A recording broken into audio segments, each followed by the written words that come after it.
Okay, this video is why is computer progress so fast, but medical progress so slow?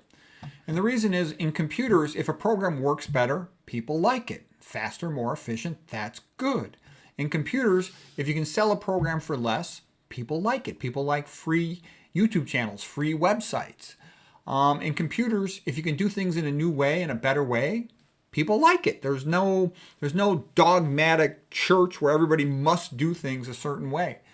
In medicine, it's different. In medicine, if you cure a patient from chronic disease, you lose a customer. So that's a big deal. Also, if you treat a patient, with nutrition, diet, lifestyle, and psychology, just verbal advice, you get almost no money for that. Prescribing the vegan diet for coronary artery disease, hypertension, obesity, you'll get probably less than $1,000, if anything. You can't even bill it through routine channels typically.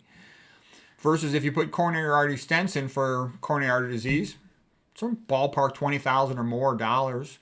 Coronary artery bypass graft, $100,000 or more dollars. So whenever a system is for profit, you then have big institutions that are based on making profit. If you've got a private practice hospital, they need money to pay all their employees. They need money just to maintain their building and their operating room and all that. So they need big money. The whole system is based on big money. So it really can't fix itself. It can't change. And in medicine, it's totally different than in true science, all right? If a doctor does something in a new way, they have to deal with the fact that they're really dealing with like a monarchy. And so medicine being like a monarchy in a sense, and Big Pharma is the king. And it kind of reminds me, saying that medicine should be based on drugs reminds me of Henry VIII deciding he wanted to be in charge of his church, making it the Protestant, taking all the land from the Catholics in England of that time. And basically the king wants the doctors to be dealers, not healers. There is no money in healing chronic disease with diet and lifestyle and related things and avoiding toxins. And there probably will never be any significant money in that. Also, the so-called experts, the highest aristocrats that work for the king are like these Ivy League and big name university docs who get all their money from Big Pharma. So Big Pharma is holding the purse strings. They decide what gets funded. And so research only pretty much gets funded if it's going to be to the benefit of Big Pharma. So this other stuff is not going to get funded. And then it's even worse than that. The hospital or the clinic will lose money. So they're not going to be happy with that doctor if they start doing things in a new way, curing patients, and the patients say bye-bye and don't ever come back. There's no money in that.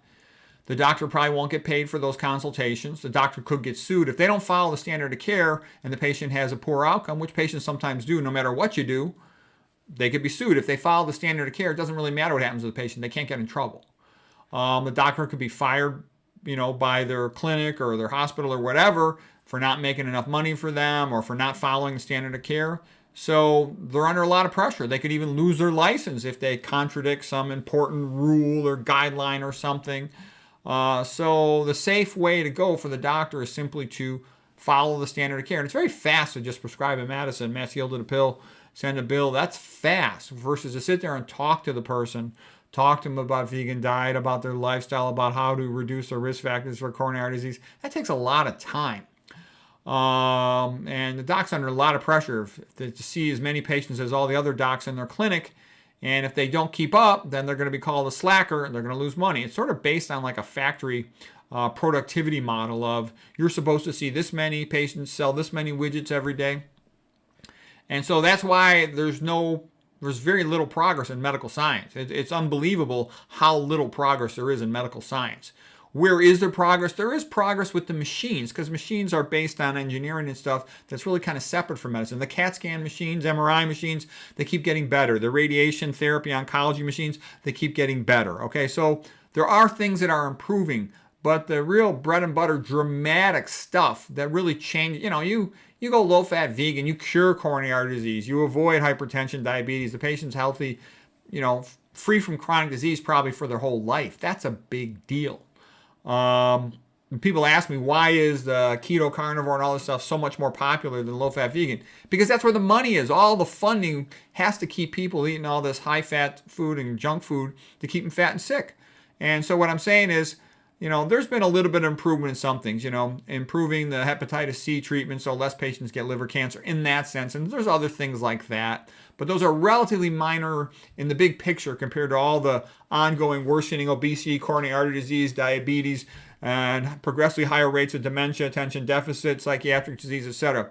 And so what I'm basically saying is it doesn't matter money. Money's kind of a joke when it comes to medical research. You could give $500 billion, $1,000 billion for cancer research. They're never going to find anything. Nothing is ever going to be discovered except a more profitable way, a more profitable form of chemo. There is zero incentive to cure a patient with the current system. So hopefully there'll be more ways for variety of treatments to get in there. The standard of care actually can often be almost like a dogmatic religious heresy litmus test, and everyone must obey it or they get in trouble. So it is what it is.